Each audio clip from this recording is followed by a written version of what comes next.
bem, se você pegar agora a sua Bíblia e conferir em Mateus 27:46, verá que lá está dizendo que as palavras Eli, Eli significam meu Deus. Mas aonde está a palavra Deus escrita aqui em hebraico? Pois na Bíblia em hebraico está bem claro que Eli, Eli se escreve desta forma, mas na tradução está mostrando que o significado de Eli em hebraico é para mim, ou seja, meu. Como você acabou de ver, os tradutores judeus se aproveitaram da enorme dificuldade do idioma hebraico para adulterar a sua Bíblia. Inclusive, o hebraico é tão complicado que o Google consegue ler e pronunciar os demais idiomas. Para mim. Mas o hebraico ainda não. Conclusão final desta passagem. Está óbvio que a frase correta que Yahshua disse no madeiro foi Eli Iau, Lama Sabachthani, que significa meu Iau, por que me desamparaste? E alguns do que ali estavam ouvindo isto diziam, este clama por Eliau, Elias. Repare, a pronúncia Iau é facilmente confundida com Eliau. Foi por causa disto que alguns que ali estavam acharam que ele estava chamando por Elias. Olá, bom dia, tudo bem? Como vocês estão? Hoje, dia 8/8/2024, às 6 horas e 43 minutos da manhã, eu venho aqui agora conversar um pouco com vocês sobre o que aconteceu comigo ontem, quarta-feira. E eu vou falar para vocês, cada vez mais eu estou abismado. Cada vez mais eu estou percebendo o quanto que as coisas estão erradas. Mas eu não vim falar sobre o que está errado não, tá? Hoje, às 6 horas e 44 minutos desta manhã, do dia 8 do mês de agosto de 2024, eu venho trazendo aqui para vocês sobre o que eu ganhei ontem. Primeiro,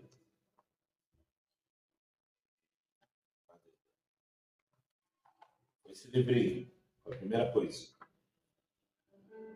Foi esse livrinho aqui. Segundo, isso eu não ganhei, eu pedi. Eu pedi porque eu não entendi. O rapaz falou que não tinha. Eu acho que ele não sabia que tinha, ou a pessoa que ele foi falar não achou. Depois, quando vieram me abordar, eu perguntei se tinha. Não, nem perguntei se tinha. Eu perguntei se teria... o que eu poderia fazer para ter um.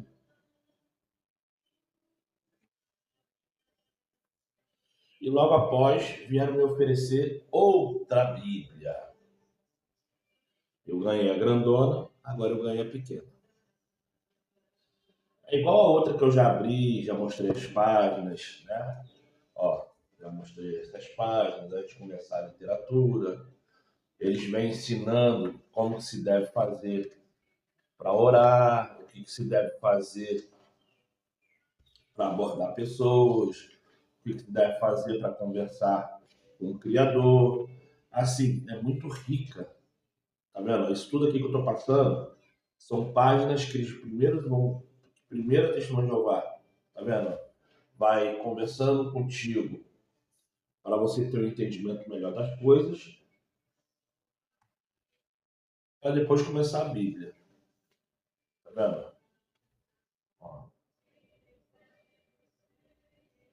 Muito bom mesmo assim.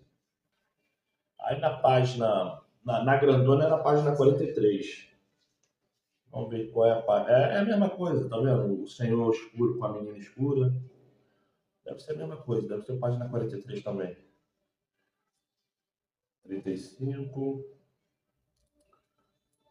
36.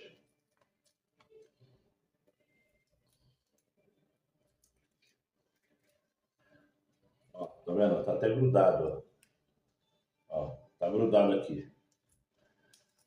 Ó.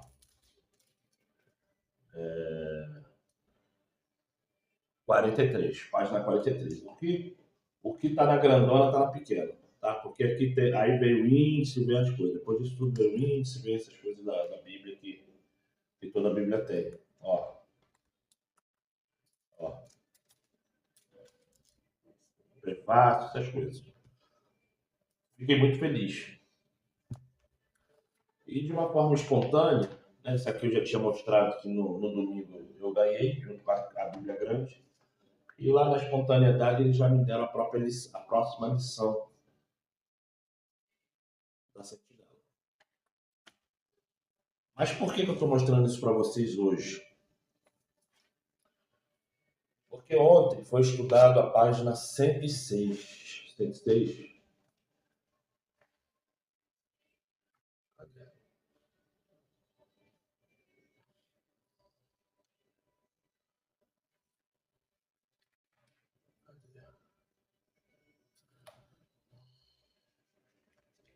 Foi estudado a página 106, página 107, tá? Ontem foi estudado a página 106, 107. E desse livrinho aqui, foi estudado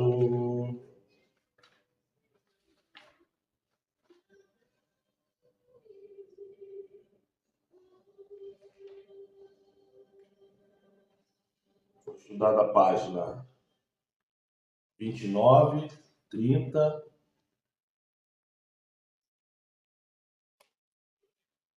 Não, não é 29 e 30 não, estou viajando aqui. É página 8, página 9, página 10, página 11, tá? Dessa revistinha aqui. Aí, o que rolou ontem na Testemunha de Jeová? Veio perguntando assim, vou falar só da última pergunta.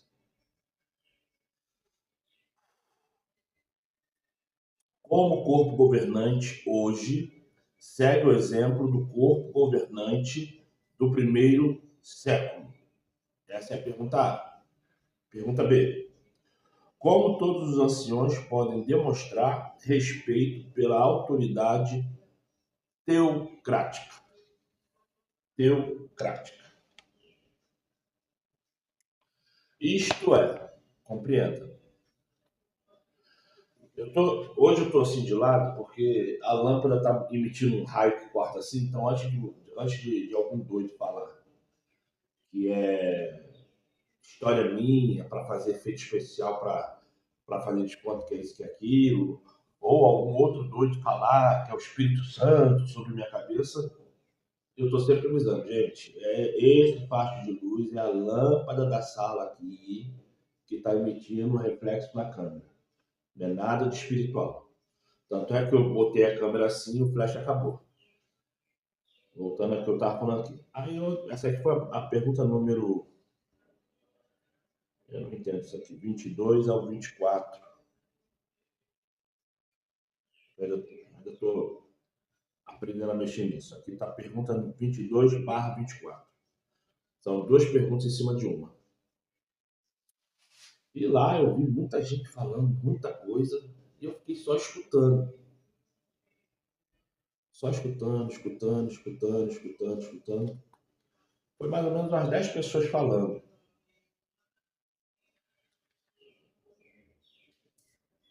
Aí eu falei, vou levantar a mão, eu não sou membro, sou visitante, é a primeira vez que eles estão me vendo aqui, porque o pessoal de domingo não vê o pessoal de quinta, tá, gente? Porque lá é uma... Eu não entendo por quê. Eu não entendo por quê. Mas eles fazem assim, é coisa deles lá. São duas congregações num único endereço. Então, lá está a congregação do Jockey e lá está a congregação do Arsenal. Sendo que o prédio fica no Jardim República. Isso é, são 3 bairros com 2 congregações. Eu nem discuto, eu nem entendo por quê. Eu até entendo 2 congregações ali, porque uma ainda não arranjou o terreno, uma ainda não tem membro suficiente para fazer, enfim, uma casa para eles, mas é uma coisa que eu acho engraçada. O bairro é Jardim República, que aloja os membros do Jockey, que é outro bairro, que aloca os membros do Arsenal, que é outro bairro.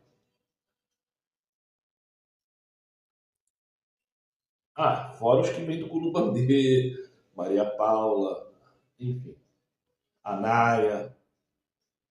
Eu também não vou ficar perguntando, porque ali é coisa deles. Tá certo?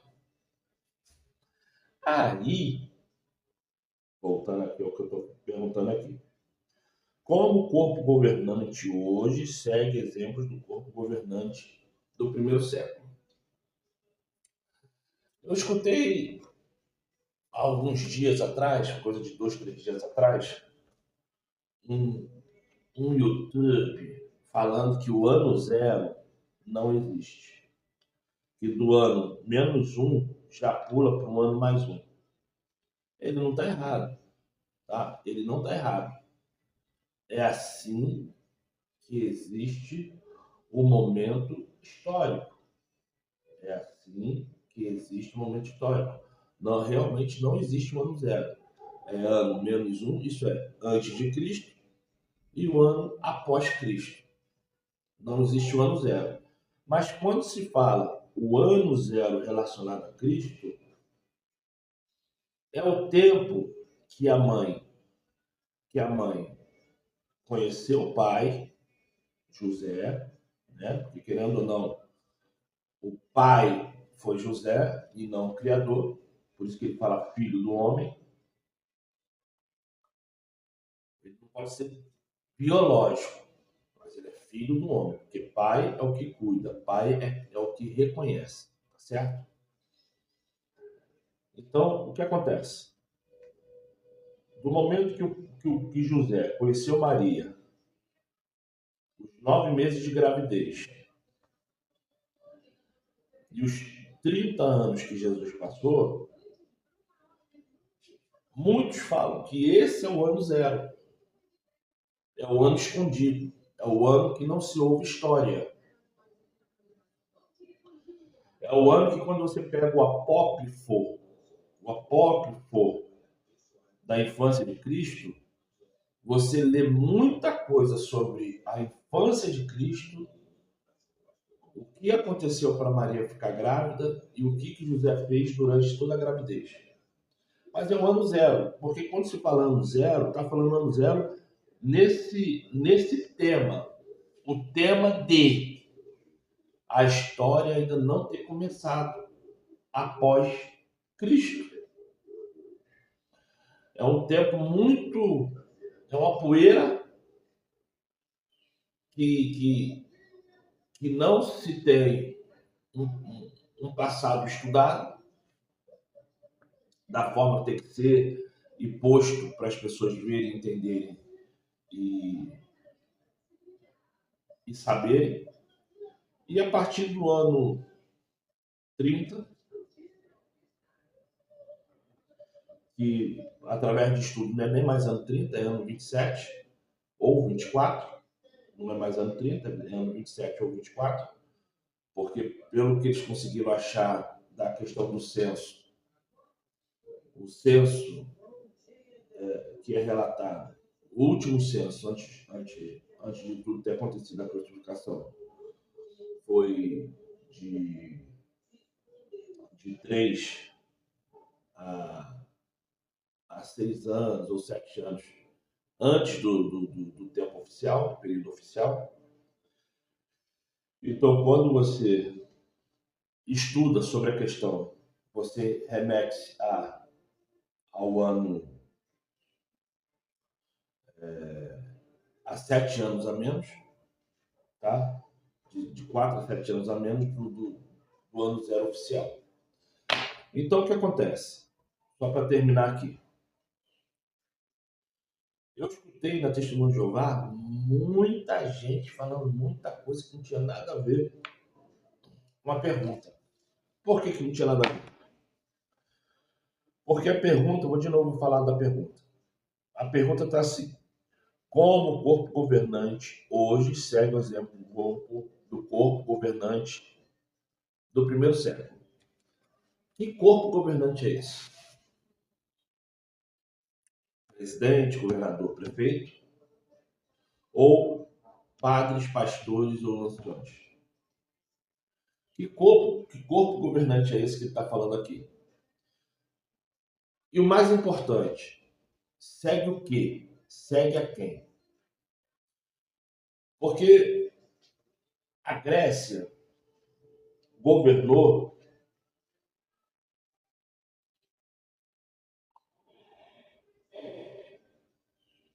desculpa, a Grécia governou de um período de quase 400 anos,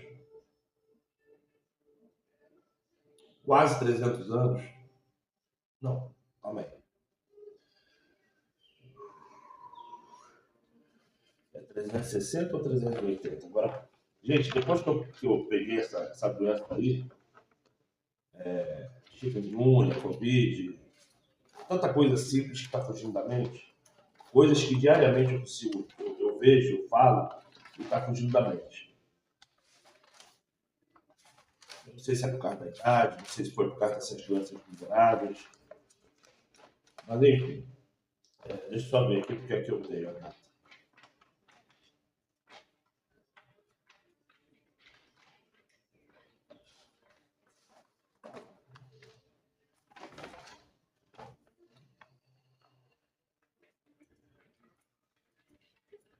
Não estou achando não. Aqui.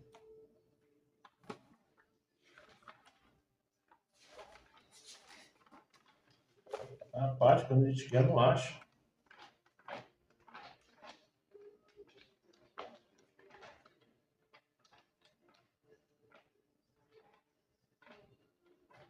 Olha. Então, o que acontece? Eu vou falando com vocês e vou procurando aqui. Então, o que acontece? Dentro desse espetáculo, aqui achei. Foi assim, ó. Foi do ano 331 ao ano 168 a.C. que a Grécia reinou. Então, 500 anos antes de Cristo aparecer, os judeus, porque isso é uma coisa séria que tem que ser conversada, entre Nabucodonosor e os governadores de Roma, foi um milênio. Foi um milênio. Tá? Foi um milênio de escravidão e associação imprópria de cultura. A Babilônia, ela entrou no ano 605 antes de Cristo.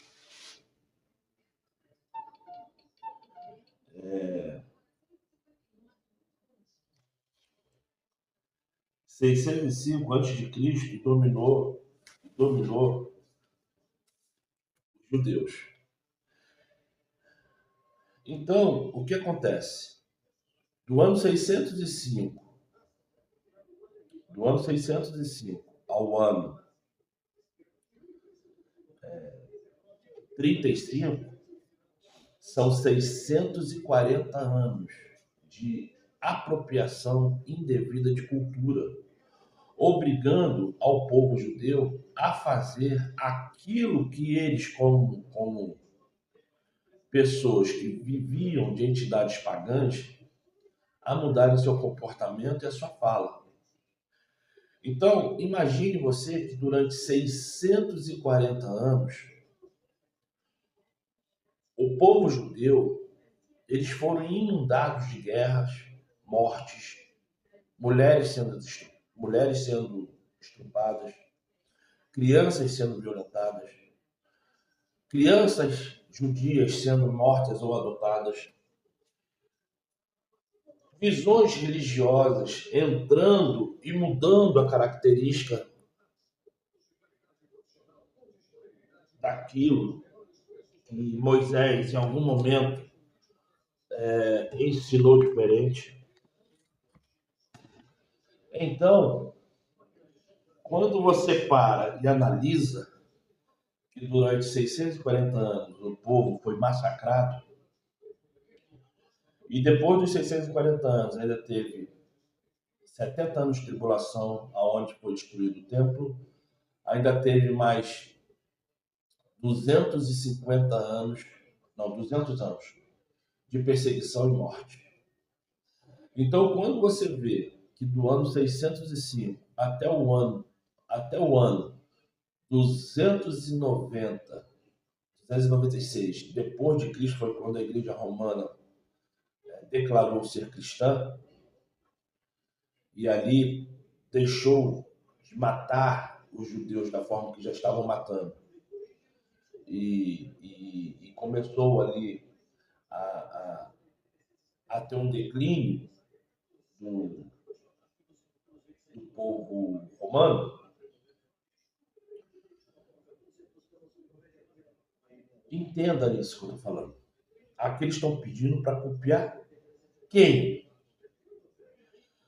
Porque no primeiro século não existia mais a questão genuína daquilo que se deve guardar ou deixar de guardar. O Espírito Santo, no primeiro século, já não reinava mais em Israel há muito tempo.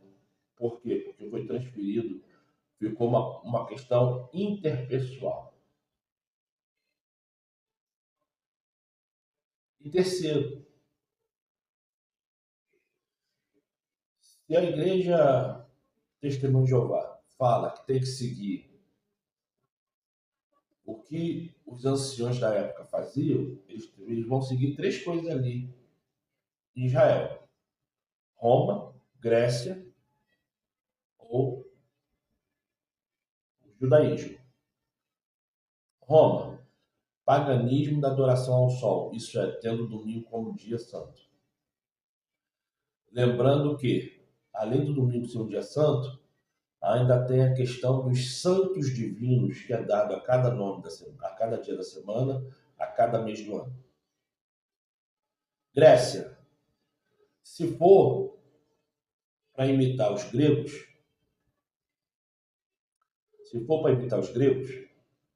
o que vai acontecer? Vai ter que entender sobre toda uma mitologia e entender o que aconteceu no reino de Kemet, no reino etíope, no reino egípcio, no reino grego, no reino da Índia, que a Índia era um outro nome.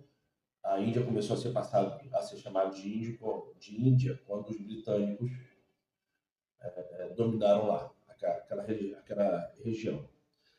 Como tem a Índia é dividida no meio, né? Embora seja um país só, mas é dividido no meio. Tem um lado que é o lado muçulmano e tem um lado que é o lado da Índia que todo mundo conhece. Só que o lado muçulmano eles não chamam nem lá de Índia, chamam de outro nome. Então o que acontece aqui, para terminar? Então a Testemunha de Jeová está mandando eu seguir quem? Os judeus? Se eu for conseguir os judeus, eu tenho que guardar o sétimo dia. A Testemunha de Jeová não guarda. Se for para seguir Roma,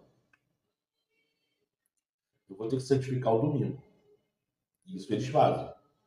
Mas além de santificar os domingos, eu tenho que começar a santificar as divindades. E se for para seguir a Grécia, eu tenho que ser um historiador.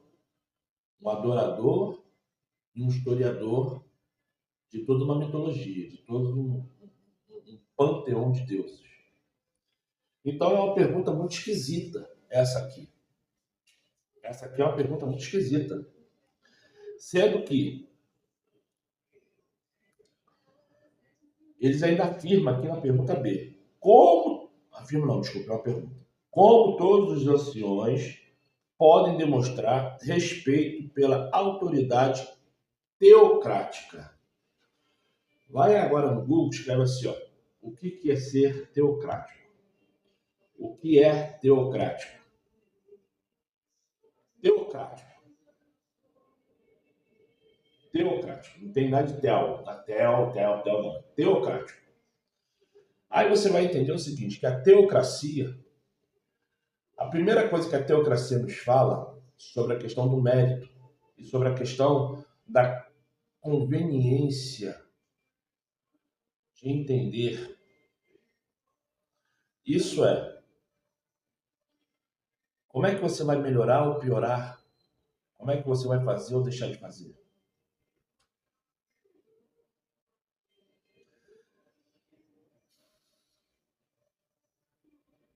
E lá eu estava escutando pessoas falarem coisas que não tinham nada a ver com isso aqui.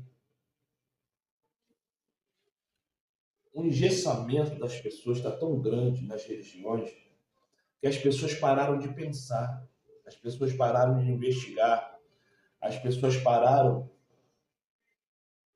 de ter um entendimento básico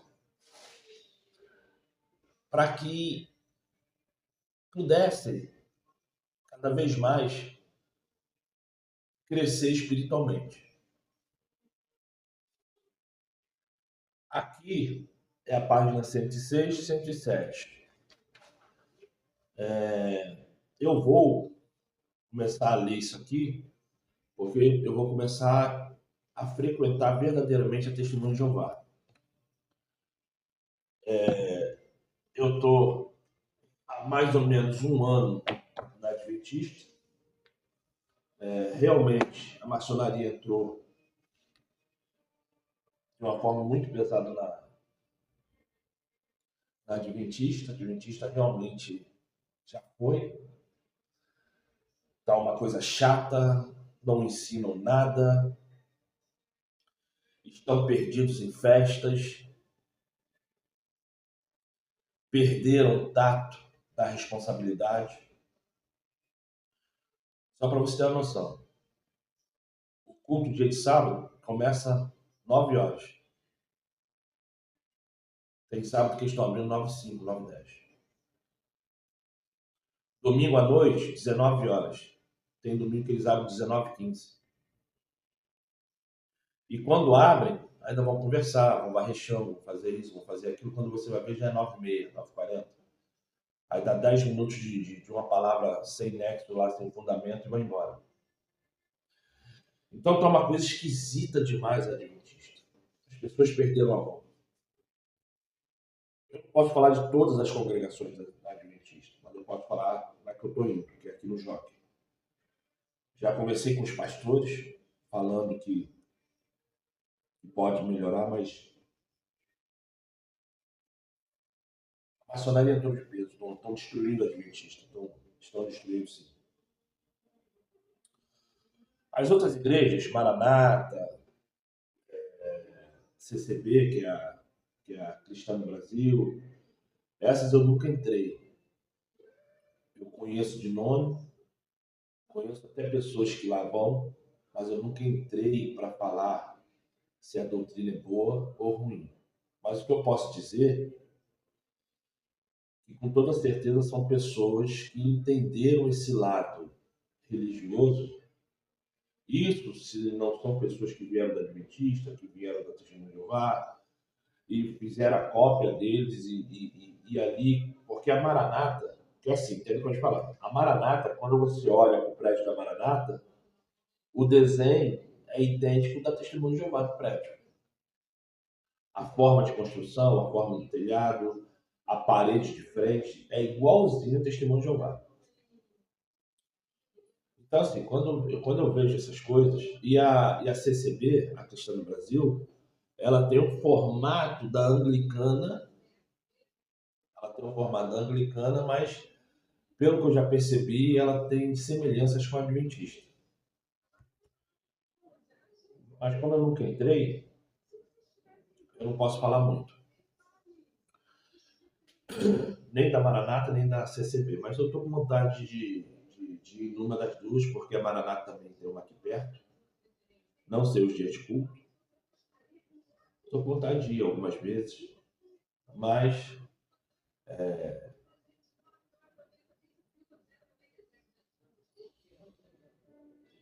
a Testemunho de Jeová eu vou. Eu vou ficar lá por um tempo, talvez um ano, 2.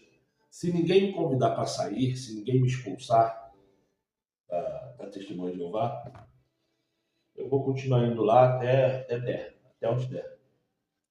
Até porque eu acredito que esses estudos que eles passam aqui é um estudo para modelar comportamento, tá? A preocupação da Testemunha de Jeová é modelar o comportamento.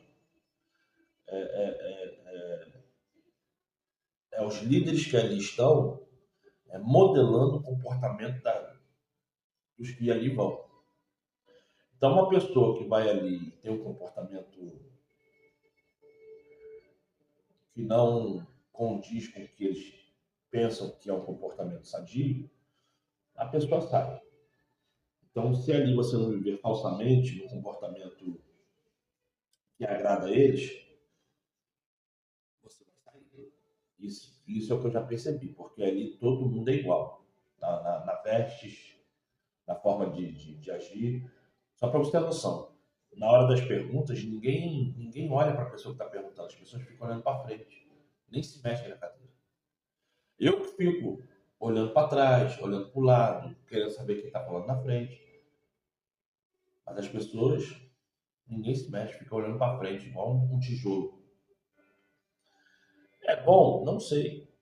Eu posso ficar assim no futuro? Posso. Mas como eu fico me mexendo muito na cadeira, eu não acredito muito que eu vá ficar assim, não.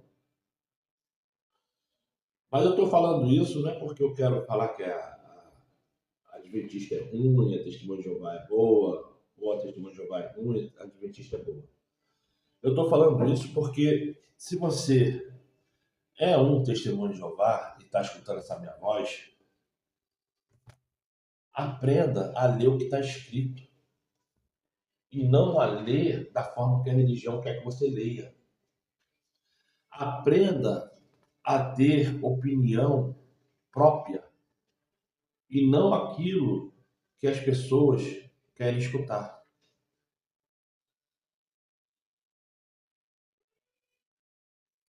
Tanto no domingo quanto ontem, que eu fui no domingo e fui ontem quarta-feira. O que eu percebi é que eles não se importam muito com quem vai ali como visitante. Porque eles têm que entender que as pessoas que estão indo ali não têm o costume, não está acostumado a aquele tipo de pregação. E eles falam numa rapidez, numa agilidade, e não é rapidez assim, não, é rapidez assim, livro tal, capítulo tal, versículo tal. Então, muitas vezes a pessoa quer abrir a Bíblia e ler, não consegue. Para mim, que na maioria dos casos eu vou lembrar dos versículos, não é em todos, mas sei lá, de cada 10, 5, 6 eu vou lembrar, só não vem me perguntar onde que está. Eu sei que está, porque em algum momento desses meus 30 anos de evangelho já escutei. Então, para mim, é legal. Vai lá. Até porque eu agora vou levar caneta e papel. Quando eles começarem a falar lá, eu vou, ó.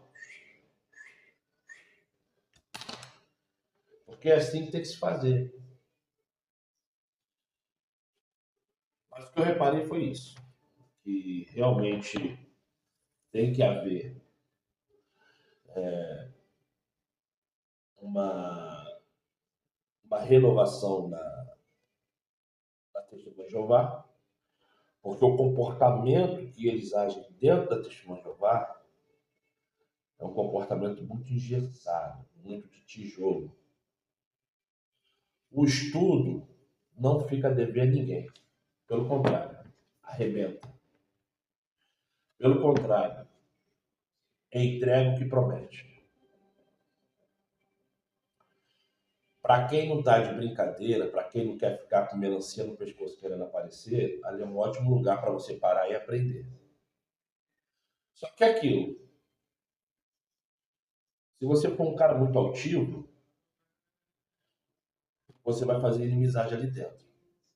Se você for um cara muito receptivo, muito porta aberta, eles vão vir, vão entrar na sua vida e vão modelar você da forma que eles querem. Então, o conselho que eu dou a qualquer pessoa dentro da Testemunha de Jeová é que permaneça tendo a sua própria opinião.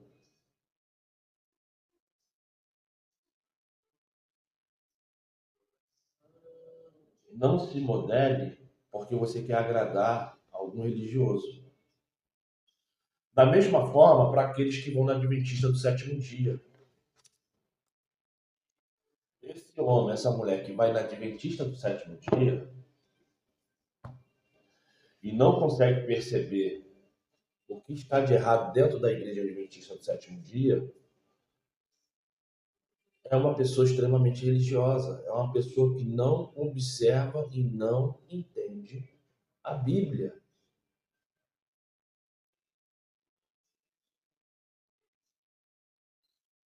As pessoas que vão na Universal, na Batista, na Quadrangular, na Deus e Amor, na Kadosh, na em qualquer igreja de parede preta, enfim, é Churchill, né?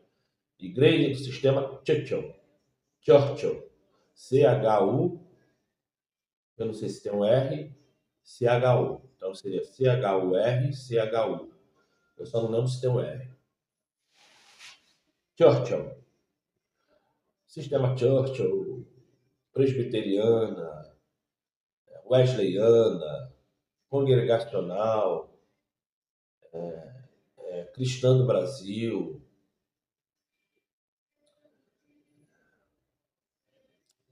Filadélfia. Falando nisso, um tempão que eu não vejo igrejas da Filadélfia. Que tinha. Rosa de Sharon também, nunca mais ouvi essas placas religiosas, igreja Rosa de Sharon. Nova Vida, do R.R. Soares, que é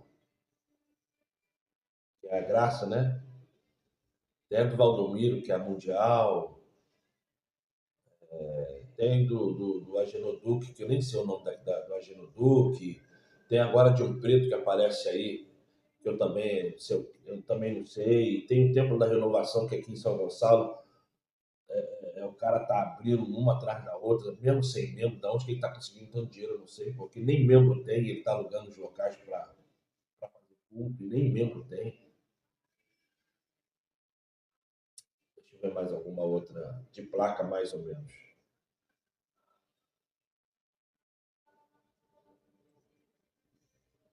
Sei lá, se tiver mais alguma outra que eu não tenha falado, escreve aqui embaixo, por favor. Então, para você que é dessas igrejas tradicionais, que realmente não ensina nada, que todo culto só sabe pedir dinheiro, porque, só para você ter noção, eu fui domingo, não pediu dinheiro na Testemunha de Jeová, eu fui ontem, não pediu dinheiro na Testemunha de Jeová, quinta-feira não vai pedir dinheiro na Testemunha de Jeová. Por quê? Porque a Testemunha de Jeová tem uma caixinha que as pessoas voluntariamente põem dinheiro ali. Isso é, se você sabe que a tua obrigação é uma vez no mês dar algum valor, ninguém precisa ficar passando oferta, pedindo dinheiro. Isso aí a pessoa espontaneamente vai lá e põe. Eu até hoje não escutei ninguém falar nada. Dois cultos que eu fui, não escutei ninguém falar nada de dízimo, de oferta, nem nada disso na Testemunha de Jeová. Na Adventista, nessa do shopping que eu vou, eles pedem todo sábado.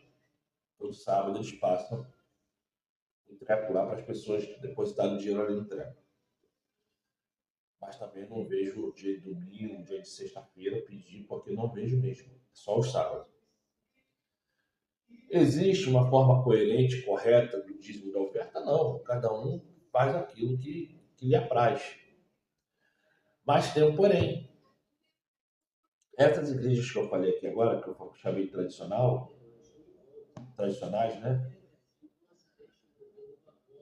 Você vai ver que são igrejas que realmente o propósito é de enriquecer quem está ali na frente.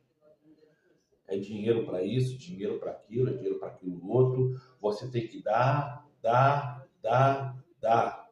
Se você não der, você é filho do capeta. E ensino bíblico não tem nenhum. O máximo que eles fazem é fazer você ficar gritando, achando que está orando. E é isso que eu queria falar nesse vídeo. Eu vou abrir a Bíblia aqui, só para ninguém falar assim, o cara falou por 40 minutos e não abriu a Bíblia. A Bíblia é essa aqui, ó. Tá certo? Revista e corrigida. Eu vou abrir espontaneamente aqui.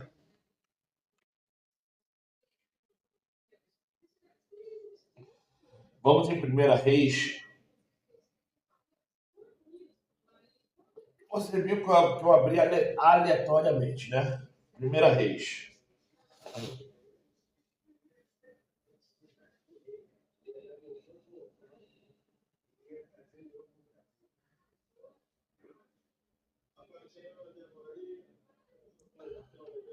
Ai, ai, ai. Versículo 13. Vamos lá. 1 Reis, capítulo 14, versículo 13. Vamos ler?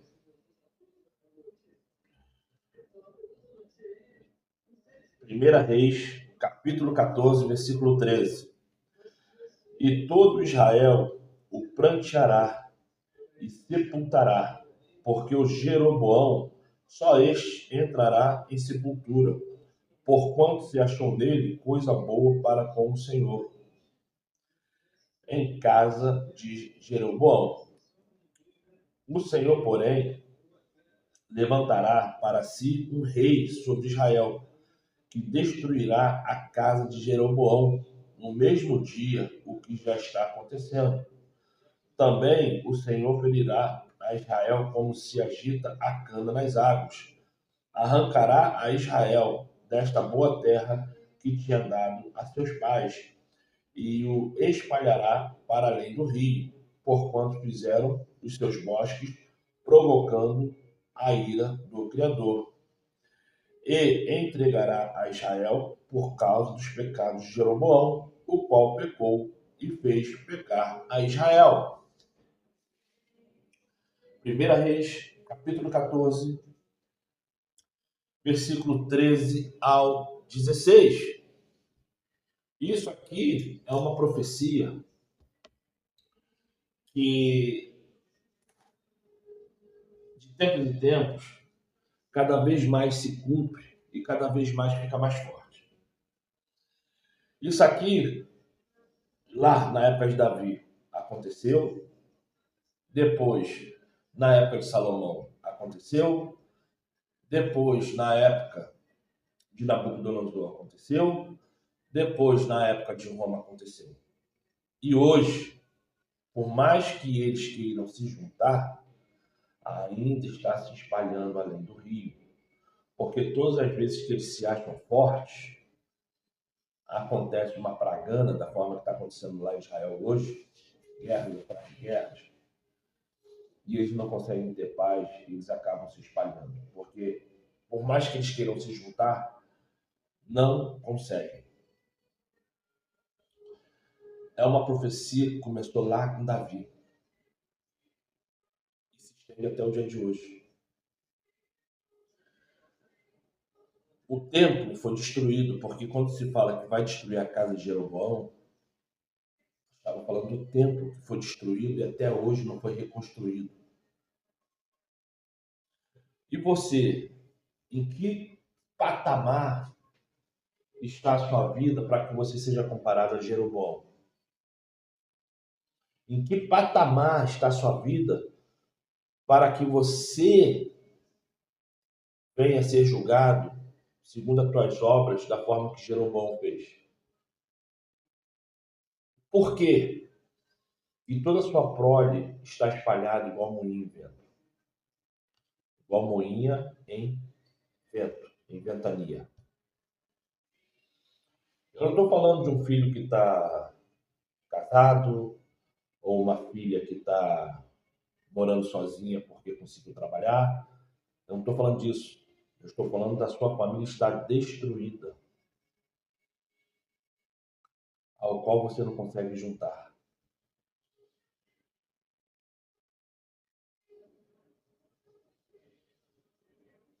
Você já parou para pensar?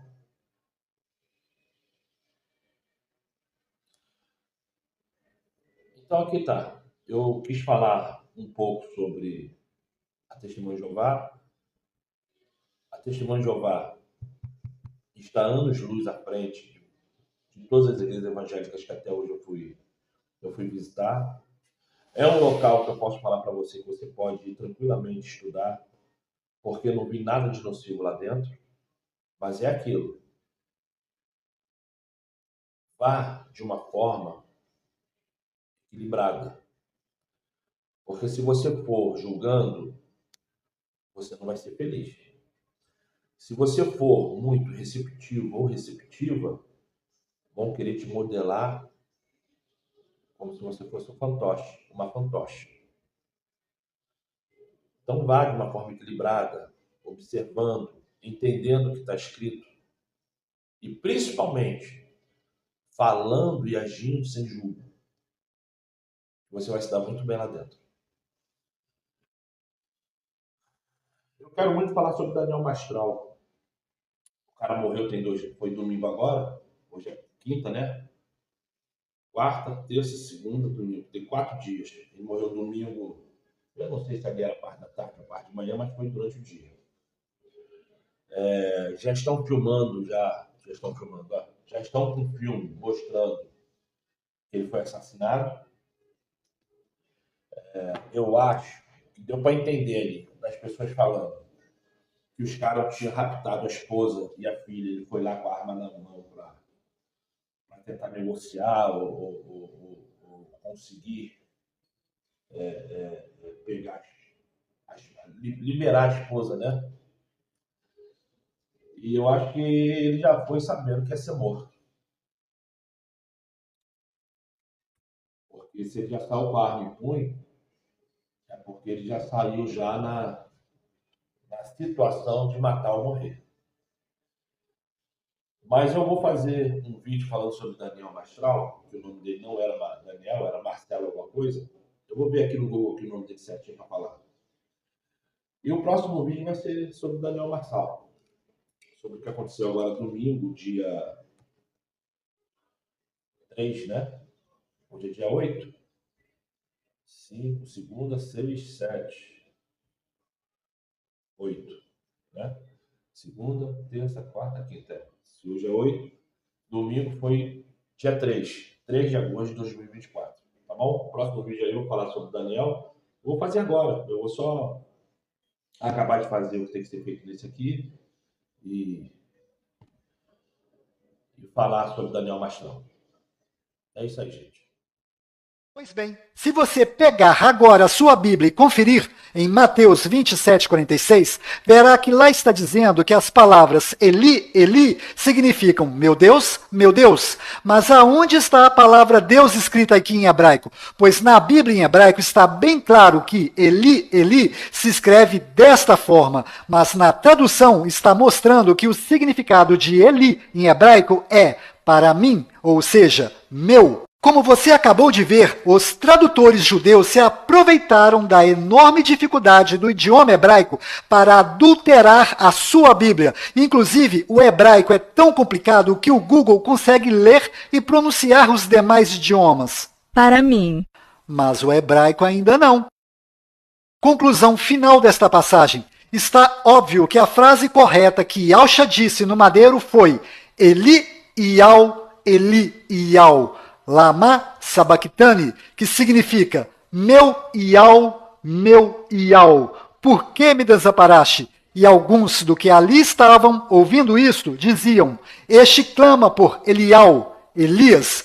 Repare, a pronúncia Iau é facilmente confundida com Eliau. Foi por causa disto que alguns que ali estavam acharam que ele estava chamando por Elias.